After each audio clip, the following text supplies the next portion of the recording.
Alright, so my name's Matthew Piers, and this is my DFS project that I completed just on a Calgary Golf and Country Club project analysis.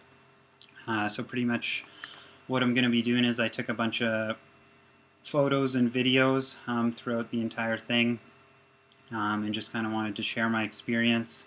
As well as go into a bit of the budget details and kind of analyze like the cost-wise what goes into a project, and kind of compare it like this course to other courses for what you can do when you want to do a renovation project at your golf course.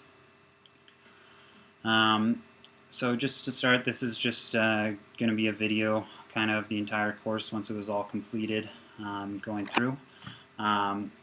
But I'll start by talking about so why the project happened at the country club. And so the country club is a bit of a unique course in the sense that it has a very high budget, which a lot of courses in the world don't necessarily have. So they kind of have enough money to do a bunch of things when they want and how they want. And so they go through a kind of 18-hole renovation, complete renovation, every 15 years. And it just so happened that I was able to be there for the 15th year when they were scheduled to have another renovation. So I was able to be a part of it, which was awesome. A couple other reasons that things they wanted to try and achieve were the fairways were primarily Poa annua grass. Just over the years it had kind of taken over the original Kentucky Blue, and as we all know, Poa annua is not nearly as winter hardy as Kentucky Bluegrass, so every spring they'd have a bunch of winter kill on their fairways, and they'd have to take the time and resources to fix all that first thing in the spring. And then that works out that when you have Poa annua, you can't buy Poa annua sod, so you buy Kentucky Bluegrass sod, and it kind of sticks out like a sore thumb, the different grass in whatever section of the fairway happened to get killed by the winter that year. And so then they're switching to Kentucky Bluegrass to kind of try and tackle that problem a little bit, along with reshaping some of the surface layers of some of the fairways just to help natural drainage of things and things like that, which will also help that problem. And then, like I said before, they also have the money to do it, which most courses can't do, at least not all at once. So they have the money, so they're going to renovate all 18 holes because partly for like the health of the course, but partly because they're able to afford it and give the members kind of that top quality playing conditions that everybody's always looking for. And then they also got a new superintendent the year prior to this renovation, named Kerry Watkins, who had a ton of experience with other renovations just at previous courses he's worked at. So the timing kind of worked out for him to kind of come in and take over this project with all of the experience he has to offer. And so now I'll just kind of talk about kind of the overview of the project, so kind of what went into it, and I'll go into more detail later on with each section. But so like I said, it's a full 18-hole renovation or restoration, whatever you'd like to call it. And this includes new grass going on all the fairways, tees, and surrounds, so getting completely stripped, reshaped where needed, and then resodded with Kentucky Bluegrass. This includes all bunkers on the course. I believe there was 89, and we took out one to make it 88 bunkers, going through a refurbish. So either each bunker kind of needed different things, whether it was new sand, reshaped, new grass on the walls of the bunker, which would be fescue, and then they were also incorporating a Billy bunker edge, which I'll explain what that is later on. So each bunker got work done in it to kind of revamp them up and make them like brand new again. And then they also got a completely brand new irrigation system. So their irrigation system that they were working with before was 20 to 25 years old. So it was getting quite outdated. And so they got a completely new design, a ton more heads, new piping, like upgraded to the HD polyethylene pipe to prevent further breaks and stuff like that. And all that fun stuff. A new main line connecting to the pump house. So everything irrigation-wise, like a complete new system rebuild, and a bit of a new design as well. And then the last part of the project would be they got the cart paths redone and the curbs redone along the cart paths. Yeah, so that was just an overview of the course, and from here I'll go into kind of each section and explain what it was and kind of my role in each section, the cost of stuff, and then at the end I'll talk about kind of my experiences and everything that I learned. So section 1 would be the strip and prep, and so this involves all grass areas, so the fairways, tees, surrounding areas and things like that. So the actual budgeted cost, or well, the projected cost for this section of the project was $1.5 million, and the actual cost ended up being $1.8 million, let's say. So going over budget is just due to changes happening like dynamically throughout the project, just working with the construction crew and either adding things and whatever needed to be done like that. So that's why they went over budget a little bit. But so the way Goodwin, the contractor that the country club used for this project was called Goodwin Golf, and they're a big golf construction company owned by a guy named Charlie Goodwin, who is a fantastic guy and also like does fantastic work. And so kind of as a rough estimate, they usually charge about $10,000 per acre to strip and prep. And so that includes the cost of like all their machines and that they bring in and everything to do what they need to get done. I mean, that's just a loose number, and every site you work on is going to be different. So we actually were able to get a bit lower a price. I'll go over that at the end of this section. And that's just kind of based on what your site has to offer, like how easy the material it is to work with. So like the subgrade material, like sandy loam, clay loam, like whatever type of soil mixture you have,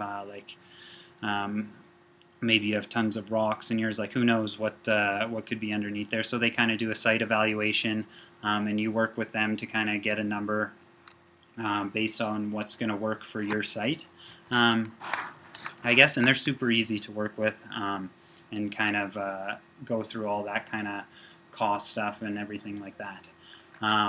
Okay, so now I'll just kind of talk about their process for kind of how they do things. So this is just an example of like the number 1 hole at the country club, and so everything here like on the fairway has been all stripped already or in the process of stripping.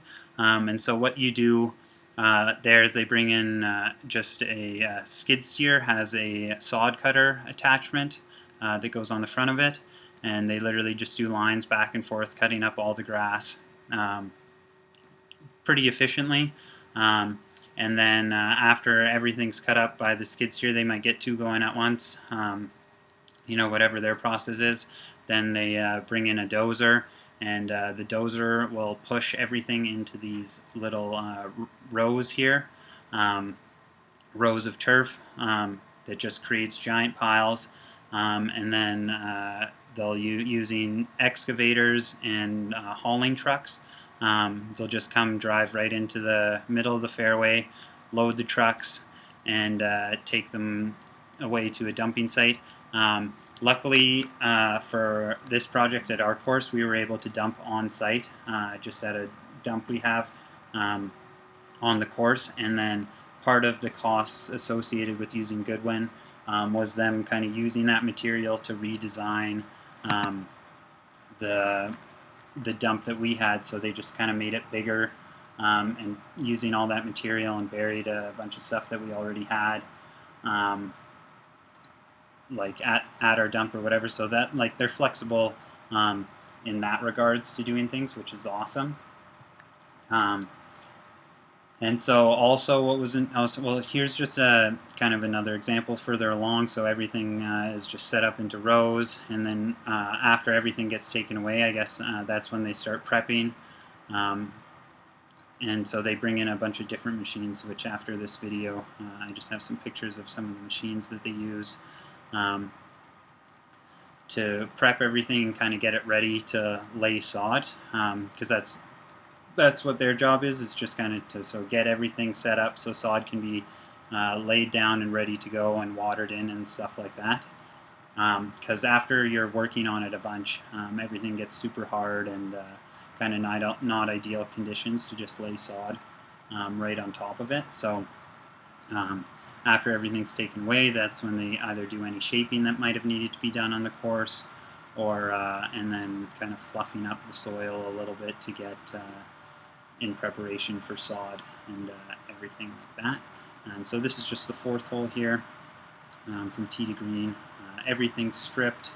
Not all of it's taken away, but you can kind of see kind of what goes into, or how a hole looks kind of after it's all stripped and kind of mangled up. Again, so this is just one of the machines that they have that just kind of loosens up the soil, and it's just, again, either a tractor attachment or a skid steer attachment, and same with this thing, it kind of smooths everything out. But it's just little things like, or attachments like these that they use to kind of get everything prepped and ready to go, and that's kind of what it looks like after.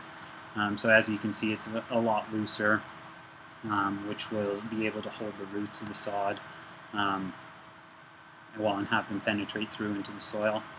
And so then after they come in, Goodwin Golf comes in and does all their strip and prep work.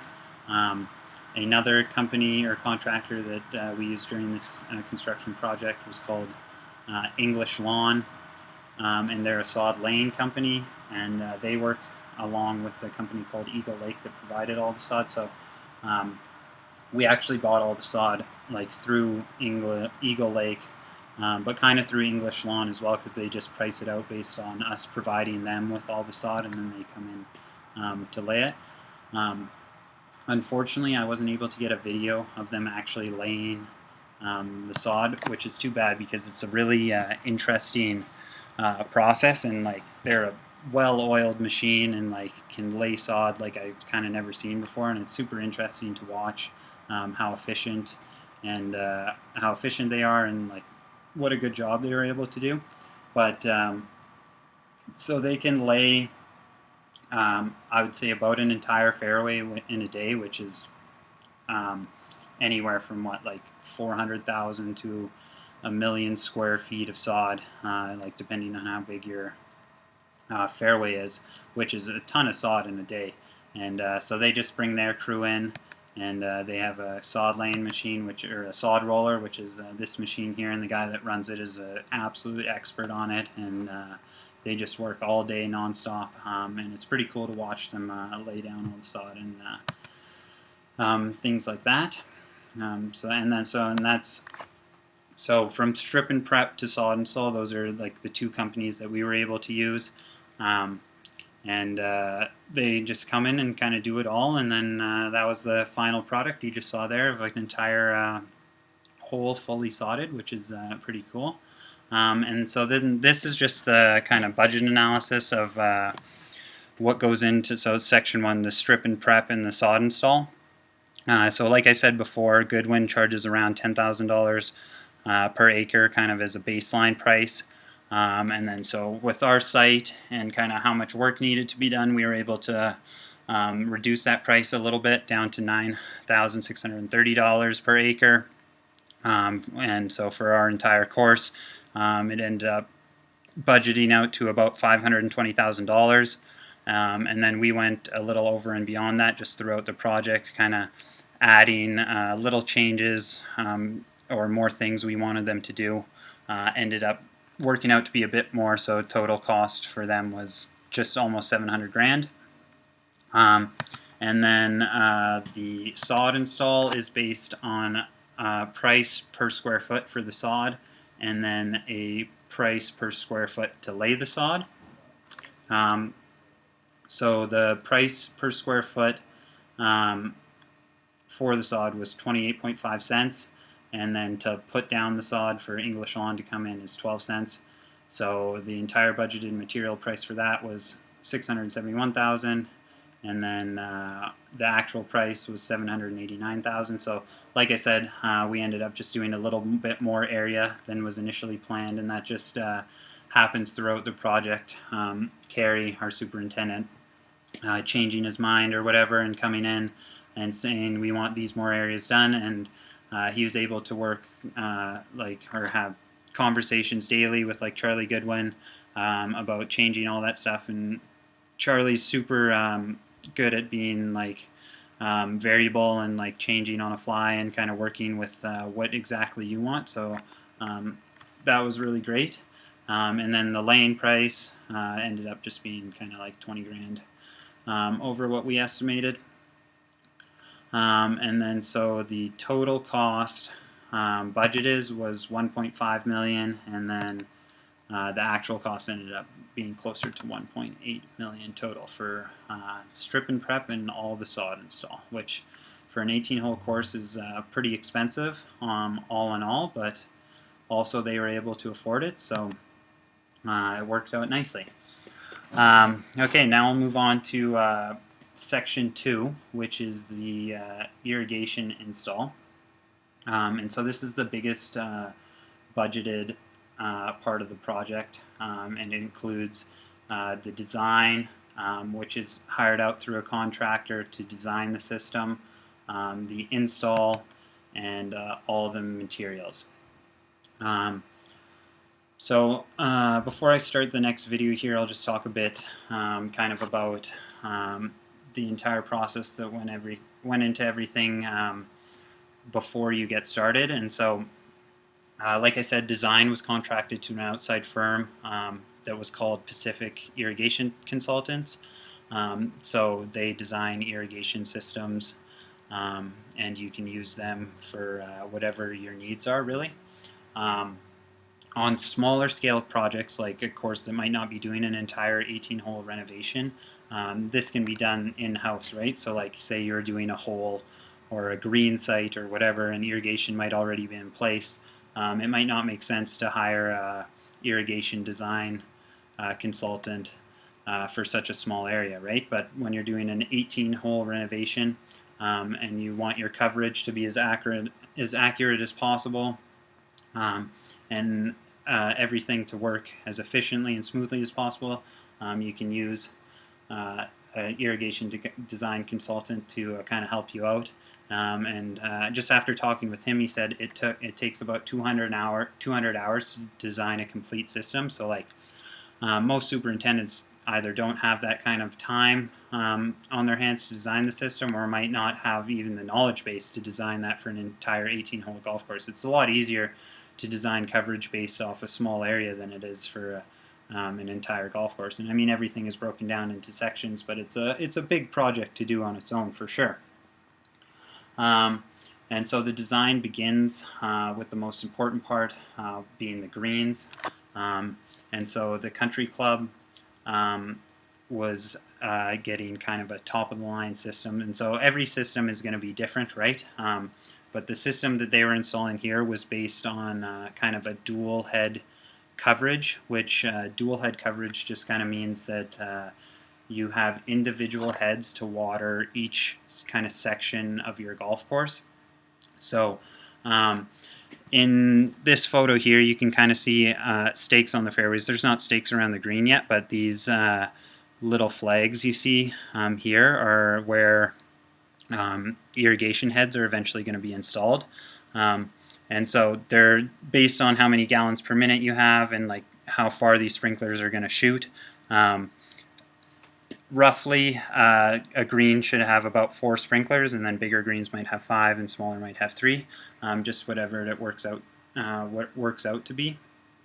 But again, the dual head coverage just means instead of having, say, one head right here on the edge of the green, you'd have 2 heads, and so one head will water the green and can kind of be set up to start and stop at a certain point.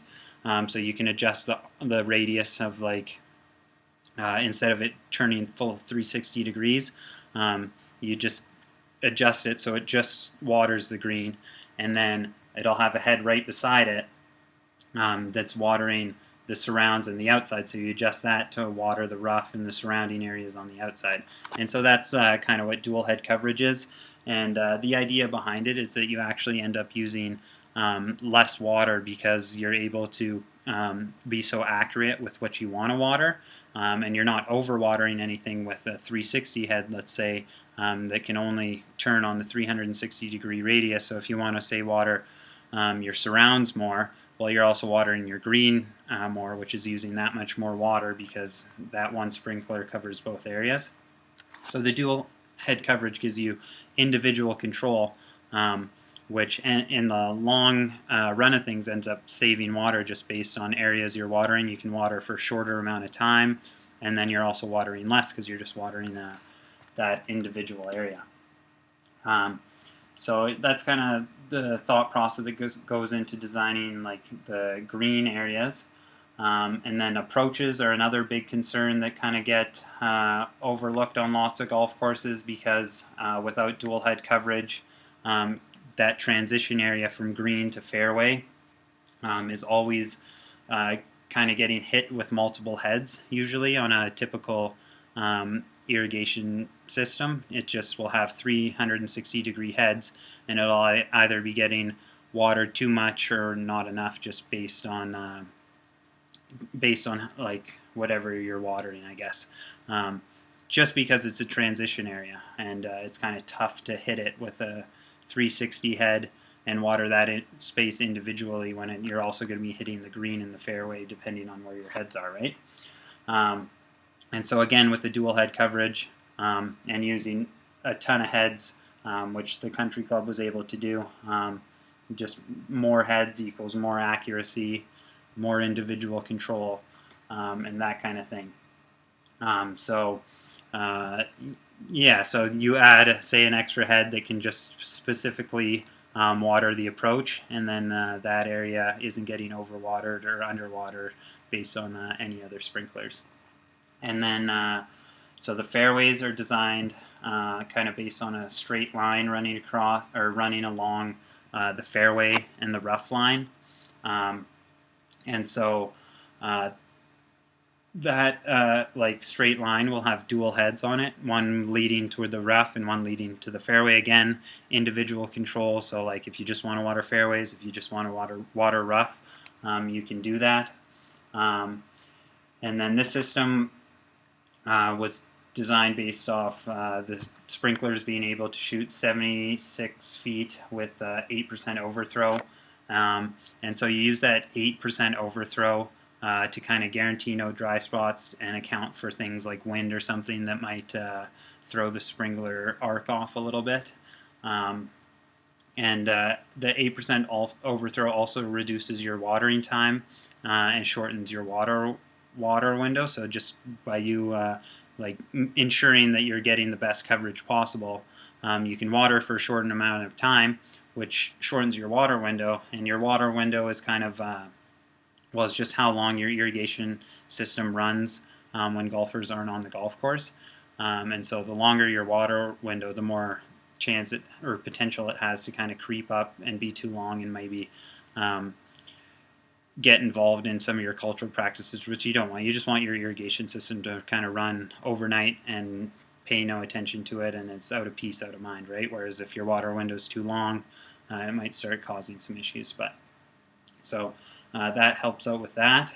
And then the water window is also achieved by large pipe sizes. And all this stuff goes into the initial irrigation design, which, like, through the contractor, he he like goes through it with you and tells you, like, based on your budget and everything that you have, kind of like what you're able to achieve. And like the country club was able to kind of get the best of the best system. So they start out with like giant, I think they had like 12-inch pipes at the pump house, and then like getting towards smaller pumps like as you get further on the golf course. But so they can pump out a lot of water at once, and can really achieve quite a short water window kind of by the end of it, which is kind of cool.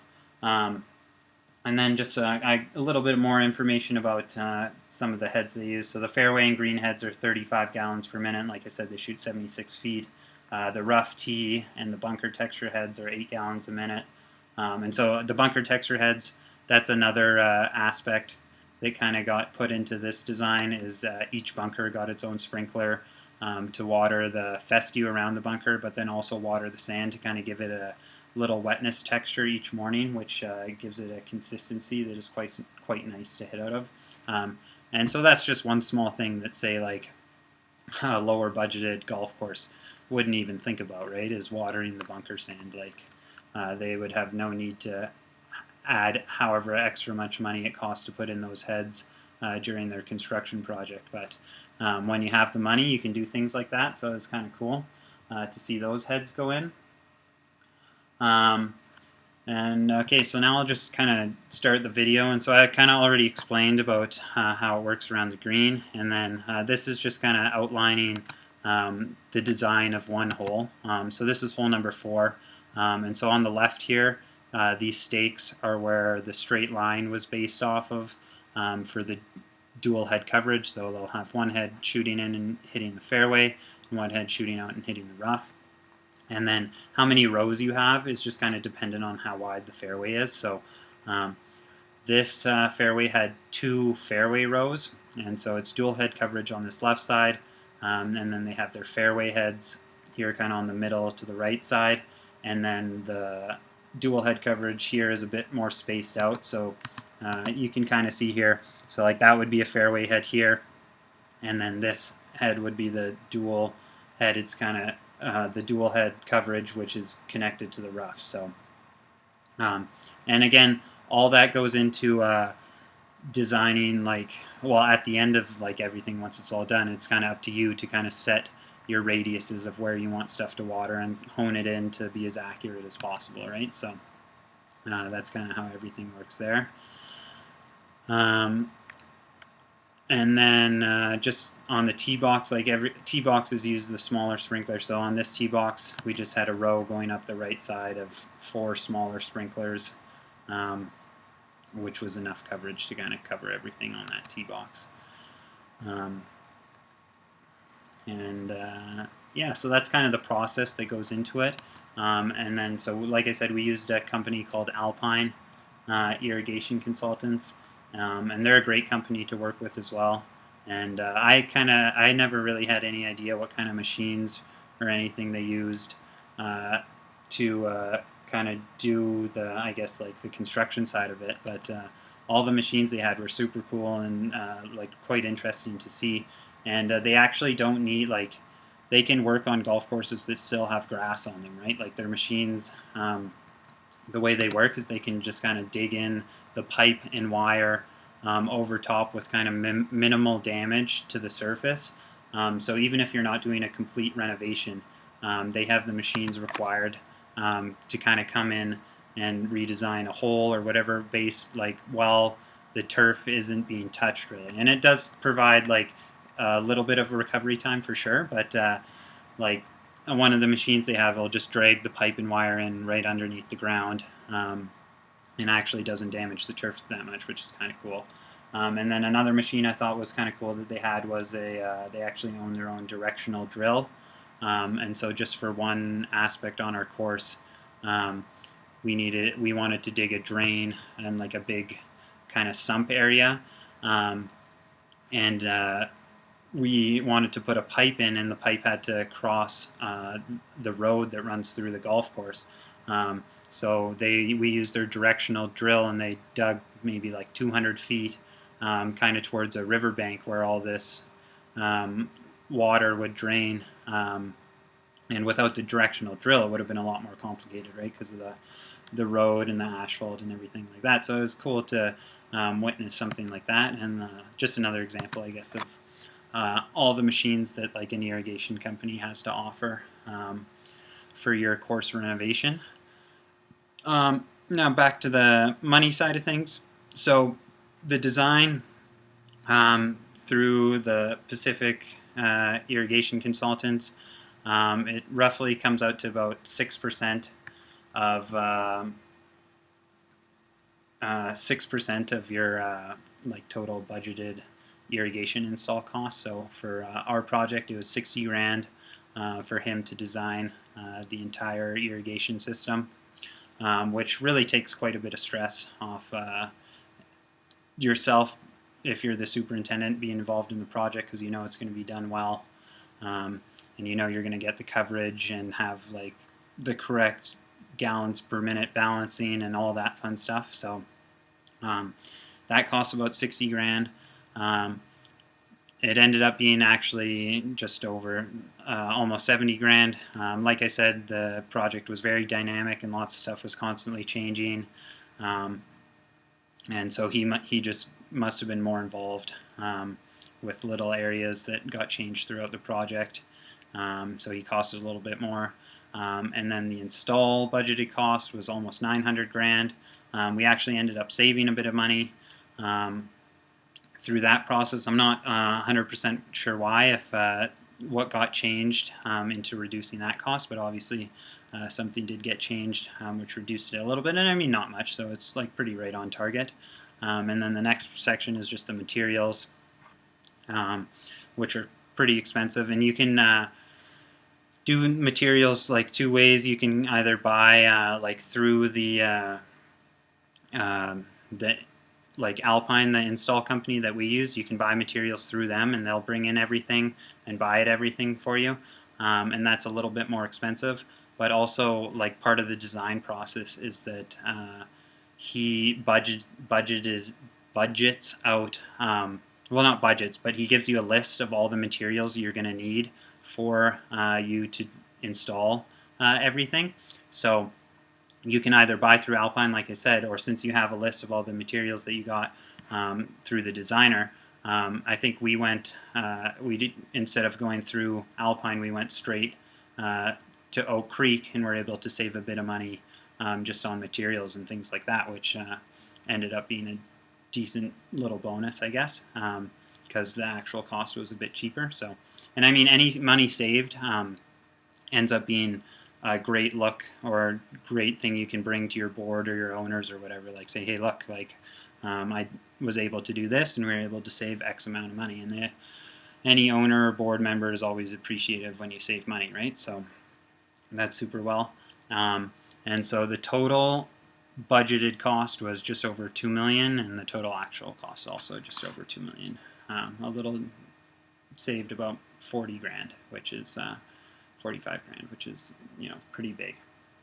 And then, so the only other thing I wanted to talk about kind of with the irrigation install is all in all, for this project, if you base it off a per head cost, it was about $1,700 per head.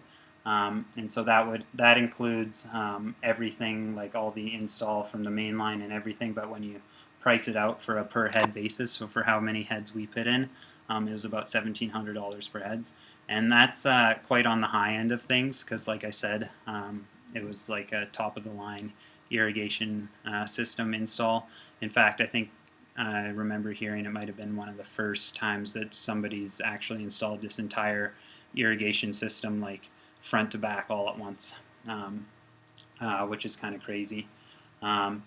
And then I guess just some of the perks that come with the system I wanted to discuss was kind of like the like computer system and like satellite system that ends up being set up. Like you can download an app on your phone, and for an extra $1,500 to $2,000, you can get a surveyor to come in, and he'll GPS out all your heads, and it's super accurate to about 3 feet, and then they'll build a map for you, so you just can open up your phone, whip out the map, and you can see where every head is on the course, and you're able to turn heads on through that map, and stuff like that, which is super helpful and cool. And then also having the map of your entire irrigation system can be super helpful for if any problems were to occur or anything like that, like you know exactly where everything is. So just kind of stuff like that is super interesting. And then I guess I just wanted to touch base a little bit again about how you don't have to do all 18 holes at once, right? You know, smaller budgets, maybe do a hole a year or something, like whatever works for your course.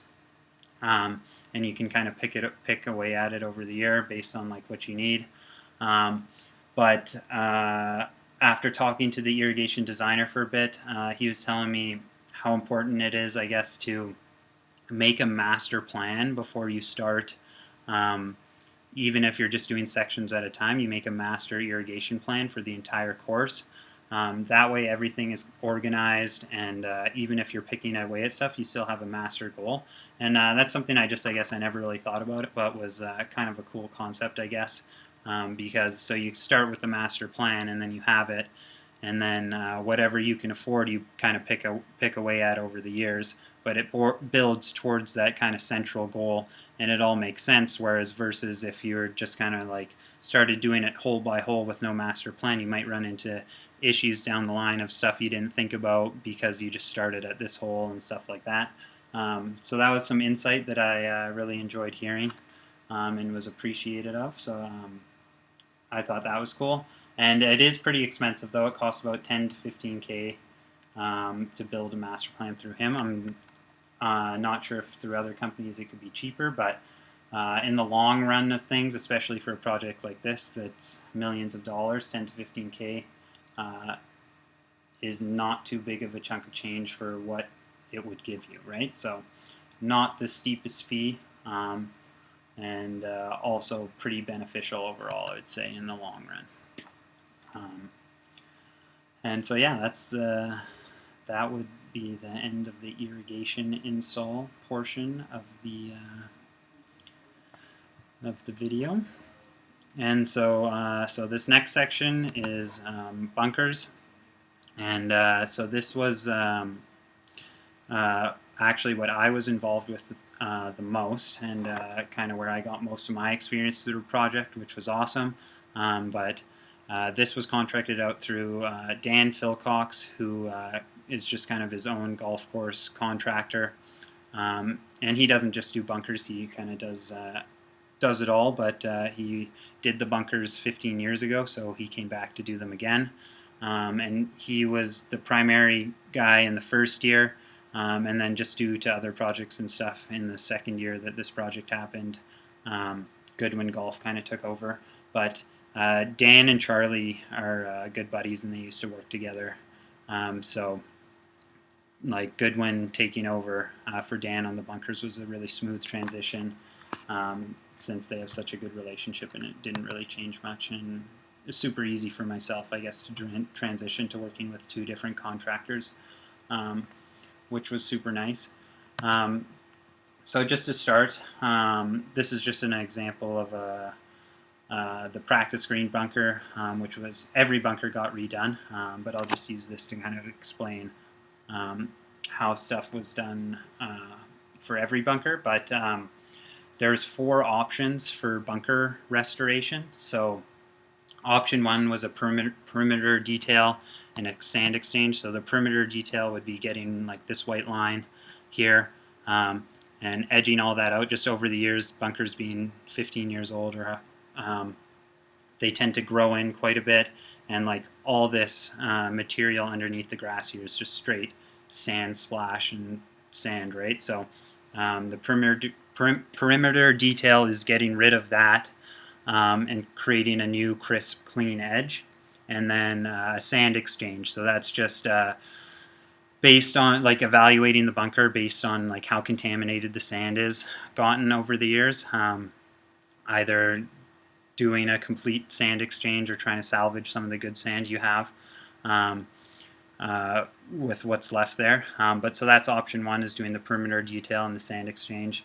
And then option 2 is the same as the perimeter detail, the sand exchange, plus the regrassing the banks to fescue. So lots of the banks on the course even have areas that look like this that just got sand splashed or whatever over the years, or creeping poa came in, or whatever other grass tried to come in and take over, so it just wasn't true fescue anymore. So each bunker face was kind of evaluated to whether it would need a regrass as well. And then the third option would be the regrass, the perimeter detail, the sand exchange, and then also a subgrade detail.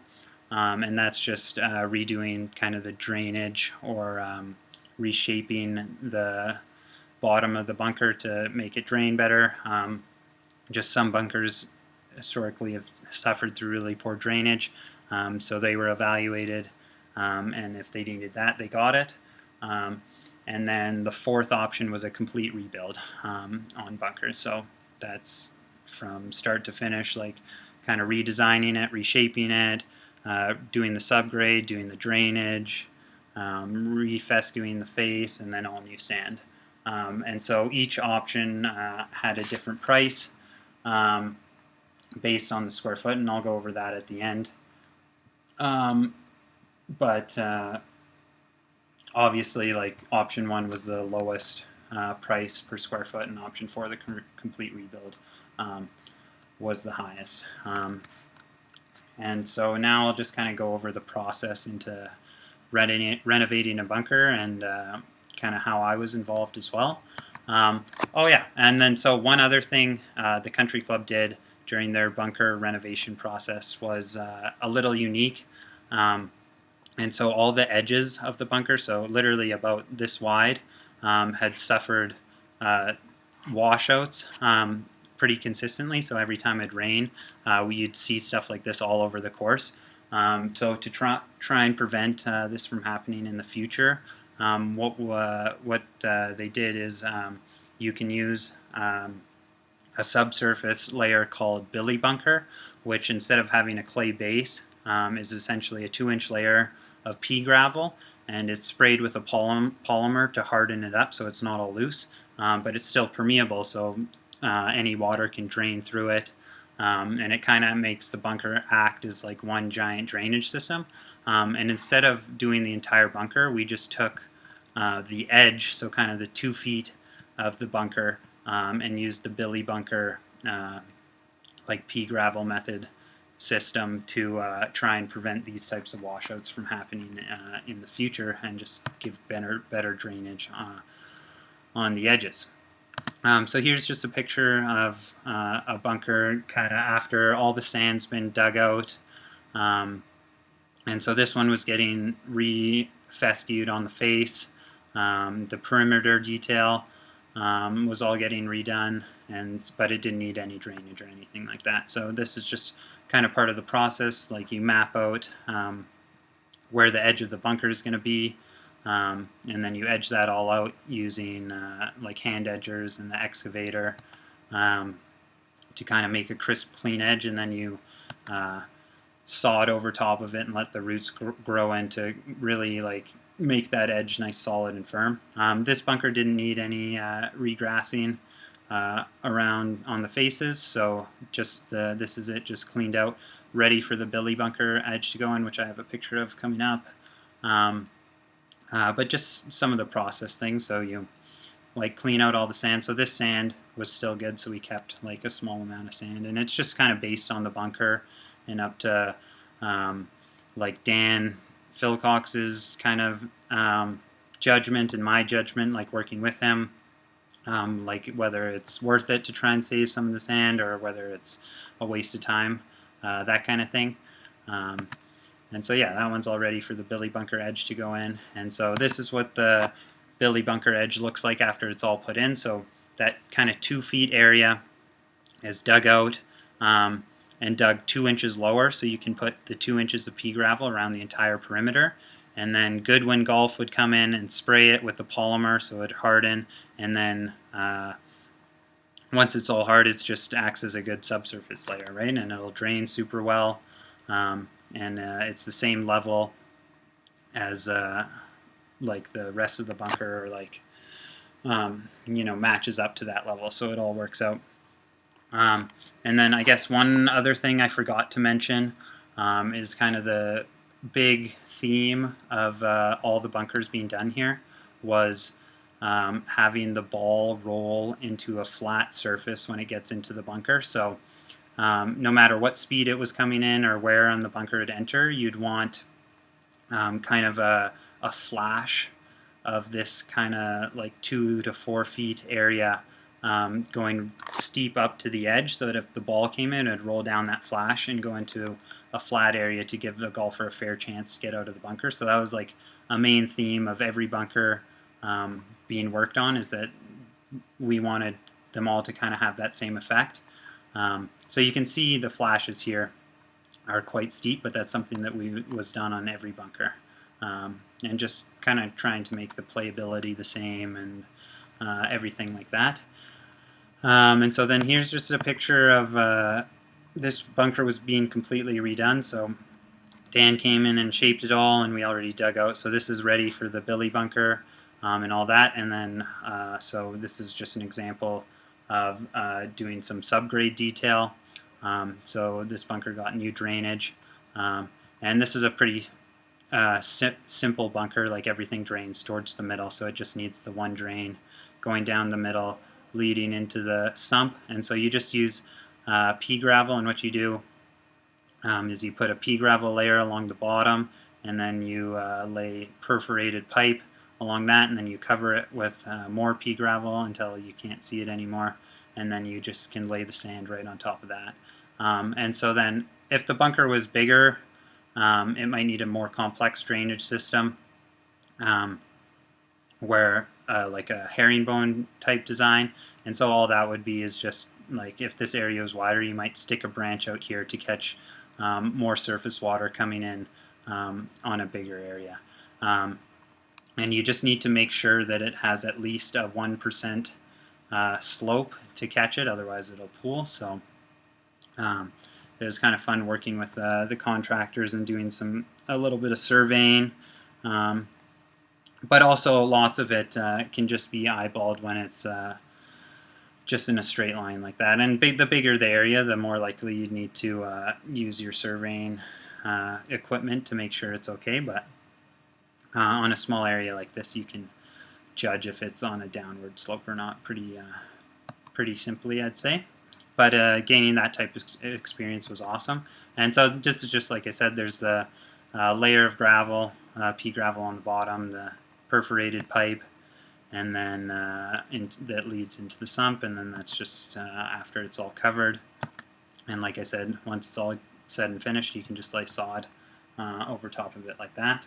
And then this is just an example of me gaining some extra excavator experience, which was unbelievable, and I'm super grateful I was able to get some time in this machine, kind of learn how it works and do some different things like this. And I mean, right from the hop, I was doing kind of, I guess, I don't know, more like delicate technical work, which like I feel like I learned super quickly and was able to kind of pick it up quicker, I guess, than normal by being kind of thrown into the ringer. But it was super fun. And so this is just me edging out a bunker. So you just like hand edge it at first to kind of get that crisp edge going, and then you come in with the excavator and take out the rest. And this is kind of important where you want to try and get that slope for the flash I was talking about earlier, so the ball rolls into the middle. The better job you do in this excavator, the less handwork you get to do. So usually you have one guy in the excavator and one guy on the ground kind of shoveling and leveling as you go. And like I said, the cleaner of a job you do with the excavator, the less handwork needs to be done. So the better you are in the machine, kind of the less work that needs to be done. So it was super fun learning and experiencing that. And then so this is just an example of kind of how we would get the crisp edge initially. And I mean, there's lots of different ways to do it, but our method would be so putting loam kind of further into the bunker than where the edge would be. And if like it wasn't the right consistency. You might have to water it down before I do this, but this is just me driving on it and hardening it down so that you can draw that edge around and then take it out with the excavator, just like you saw in the last picture, what I was doing. But this was great because I was able to get lots of tractor experience and kind of drive on slopes and things that you might not necessarily get to do like in the normal swing of things at the golf course. So I know it doesn't look too steep, but some of the slopes were pretty steep and kind of fun to drive on, and I was able to get a ton of experience doing just things like that, which was awesome. And so you just do this around the entire 360 of the bunker, and then after that you can mark out the edge for the shape of the bunker you want and start taking it out and with the excavator and kind of getting it ready for the billy bunker and things like that, which was cool. And so this is just a final project of everything once it was finished. So the billy bunker is under here along the edges, as you can see, because this was the first bunker that I showed at the beginning, how much sand and stuff was all over that face, so that all got resodded. And then, like I said before, when you do the resodding, so you resod it kind of over the edge a little bit, and you wait about a year for the roots to really grow in and kind of stabilize the edge as much as possible. And once that's all stabilized, you come back about a year later and edge it all out to give it a crisp, clean edge. I think our superintendent wanted about an inch layer of dirt showing around it, so that every bunker just kind of had consistent themes and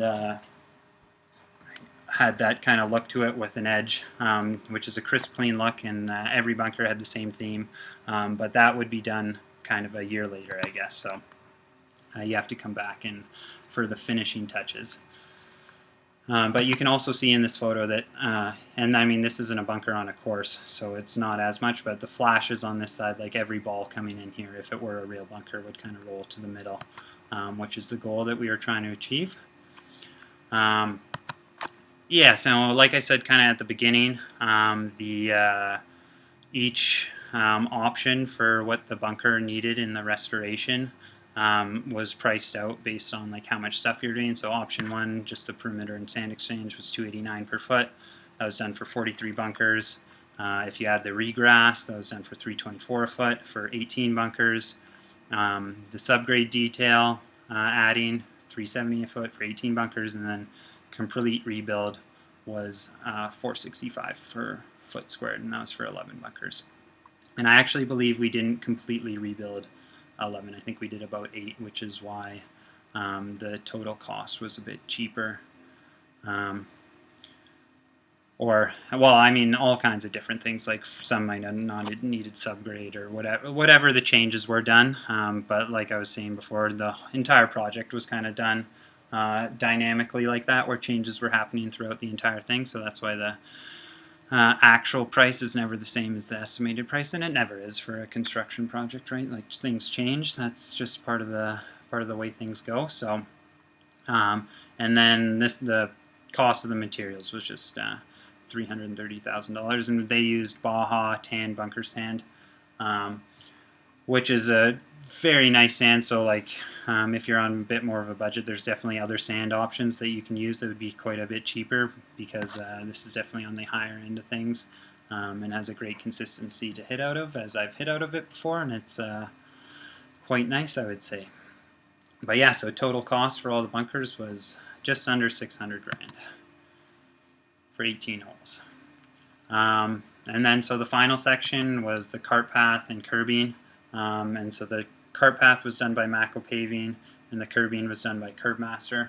And I wasn't really involved in any of this. And it's kind of the most boring section as well, but it's just done through contractors.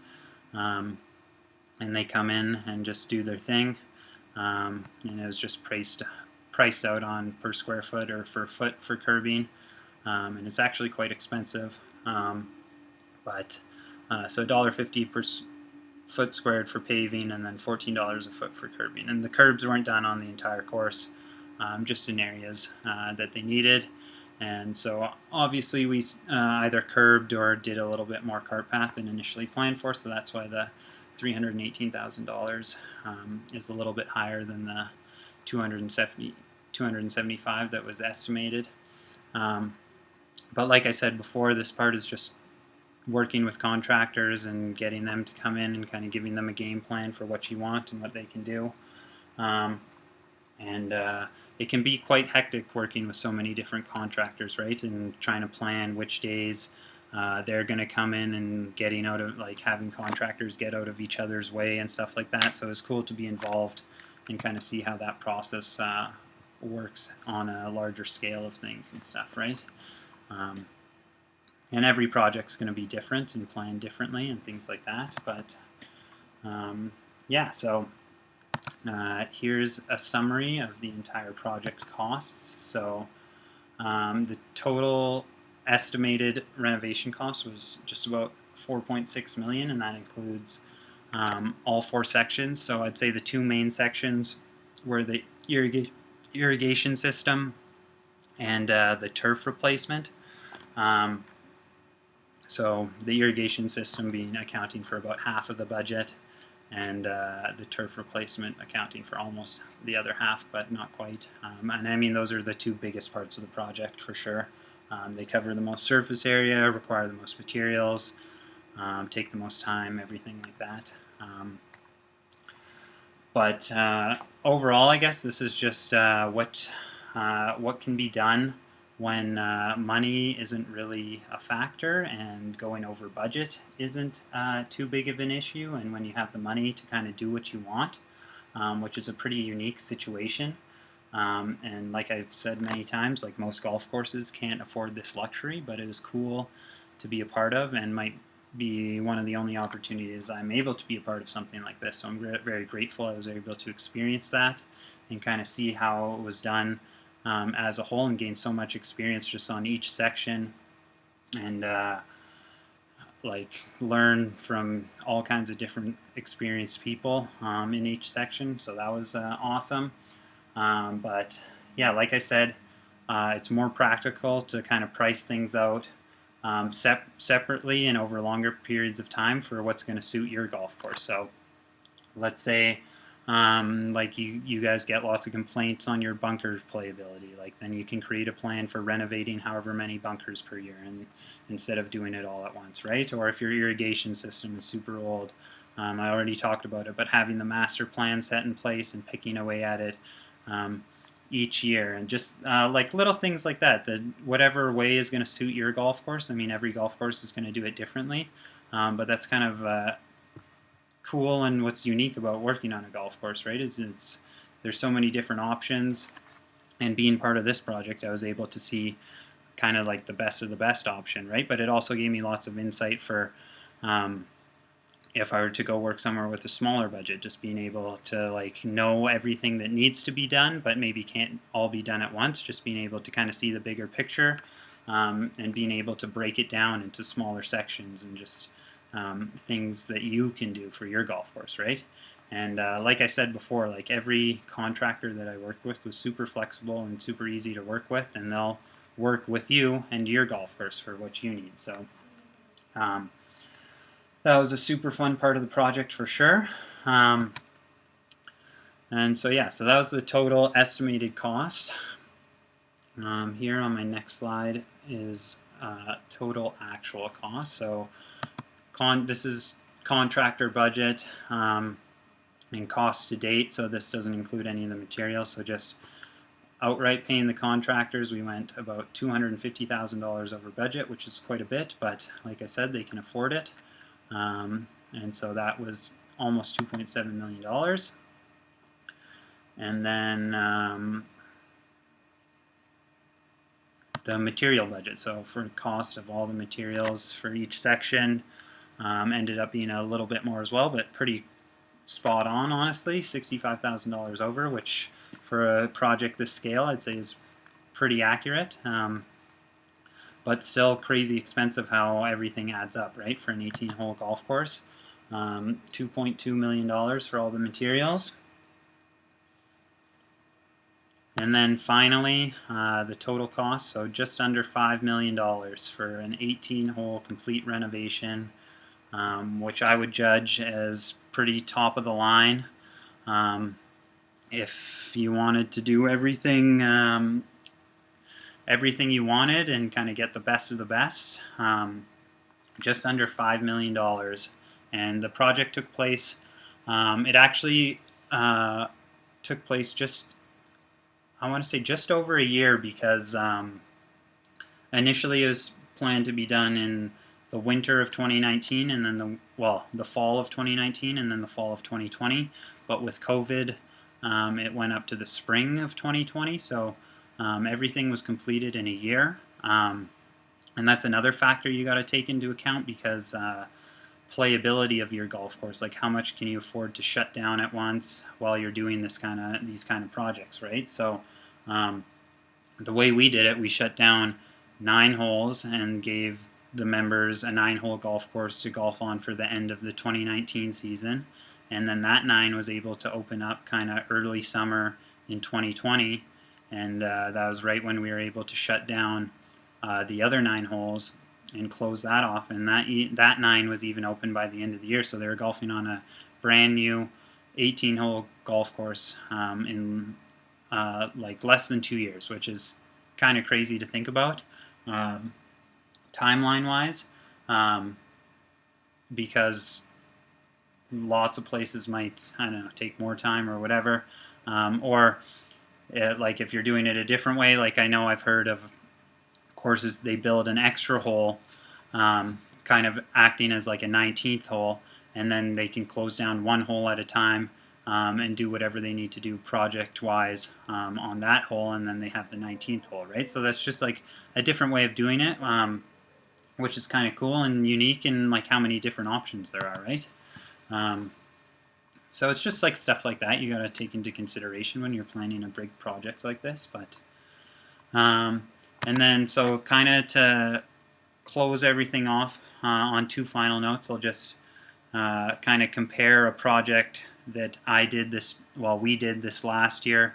Now that I'm working at a different golf course called Springbank Links, is we just did a 9th hole fairway renovation.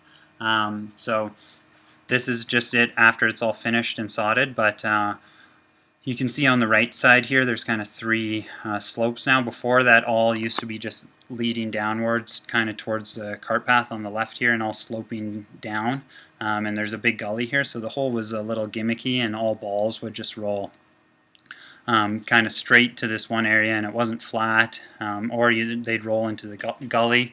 So like I said, it was kind of gimmicky and was one of our most complained about spots on the golf course.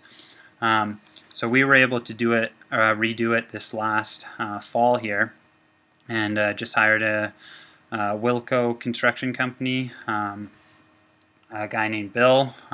He kind of completely designed it on his own, and he's also funny enough like good friends with like Charlie Goodwin and Dan Philcox and all those guys. Like he used to work with them. So it was super nice meeting him and gaining some more experience through him, but he kind of designed this right side to catch balls, and now it's no more flat in the middle.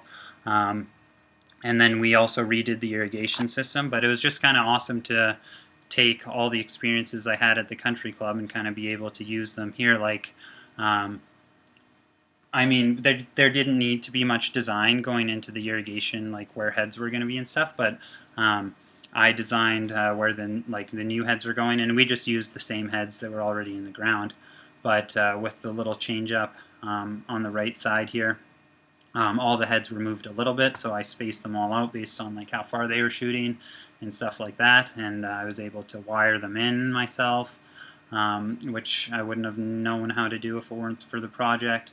I was also able to help out in the excavator and dig the irrigation trenches.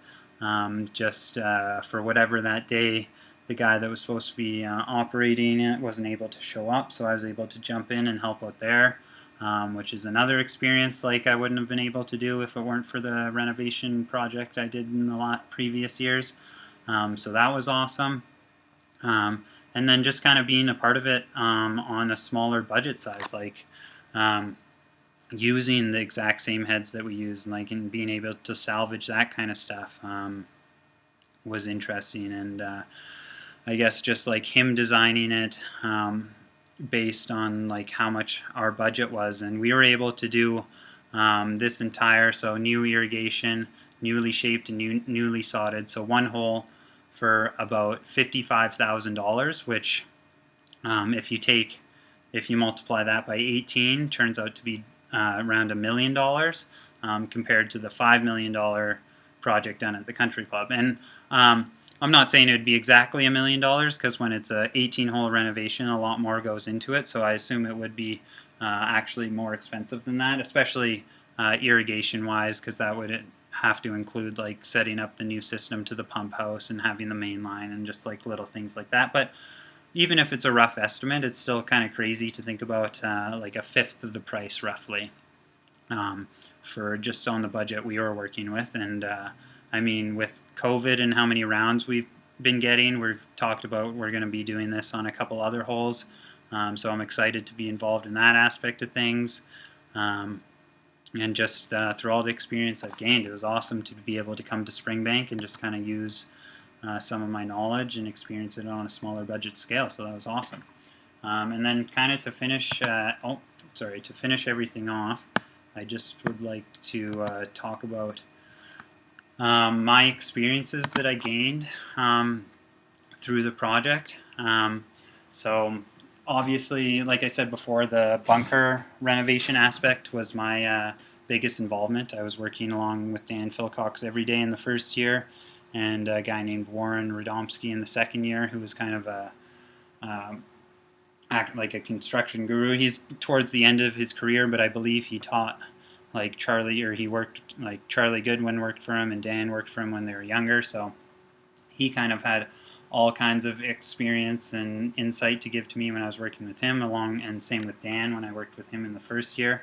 And I already said this before, but they were able to get me excavator experience, which is like unbelievable and was super fun, and I can use that kind of anywhere in my career that I decide to go. Like, I feel decently confident in doing kind of the smaller golf course, a couple smaller golf course projects that you might need. And so I wouldn't get that experience anywhere else other than a construction project like that. So that's one big takeaway I definitely appreciate. All my tractor experience for sure. I definitely had a little bit before, but having big trailers and dumping trailers and backing up and just like working in tight areas and on slopes, all that kind of experience, like I gained a ton through that, because you're working on every hole and every area is different. And like being safe in some areas is like trickier than others and all that kind of stuff. So that's another huge takeaway I have from this project for sure. I think I only flipped one trailer throughout my entire career, and I was so nervous and felt so bad because I thought I'd like wrecked it or something.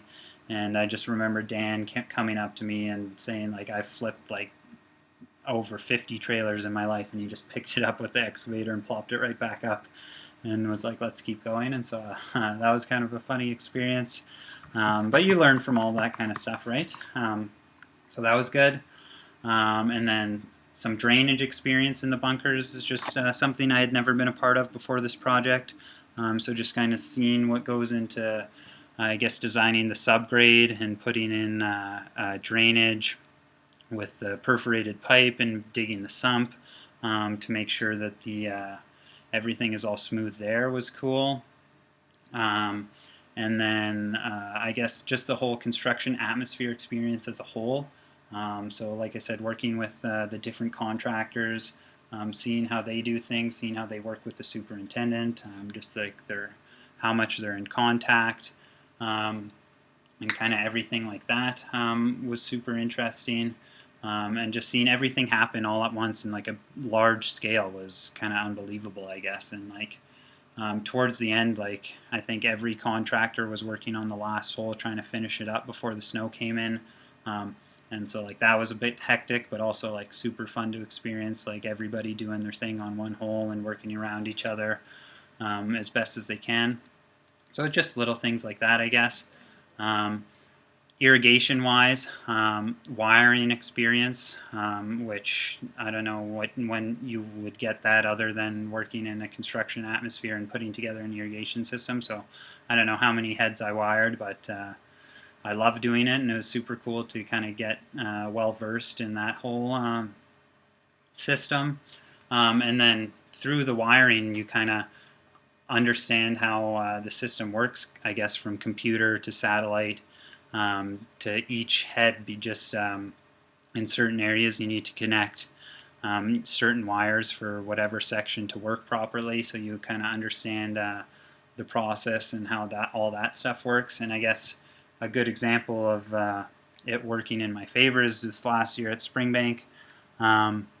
We had a satellite box that just kept not working, and we ended up finding out that a fuse was blown in it, and then I'd put a new fuse in it, and the next day we'd come back and the fuse would be blown again, and we were kind of scratching our heads. But just through the kind of experience I had during the project, I kind of was able to figure out that, like, obviously something is making this fuse blow up. So I kind of ran through all the sections on the satellite box and was able to hone it down into exactly which two sprinklers were blowing the fuse. And then I went up and dug up the first sprinkler and found a short in the wire. So the wires just had got chopped somewhere somehow underground, and I reconnected it, and we never had that problem again. And so it was just, I don't know, something little like that that was able to help me in my career, like in the future, that I didn't know I'd be able to do, and then I was able to do it, without much help from anybody else. So just little things like that, like all kinds of experience, I guess, that you just don't really think about until you have to use it. And then I did use it, and I was like, hey, well, this is something I know how to do. And so like, that was awesome. And then installing heads, like I said, we just did the construction project on the 9th hole at Springbank, and I was able to wire each head in with no issues, so that was great. And I was even teaching some people how to wire heads, so going from learning myself to being able to teach somebody, like, it is awesome as well.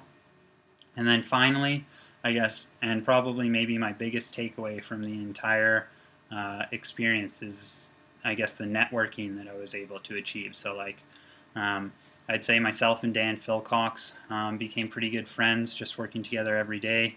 I mean, for however long a day, you become pretty close.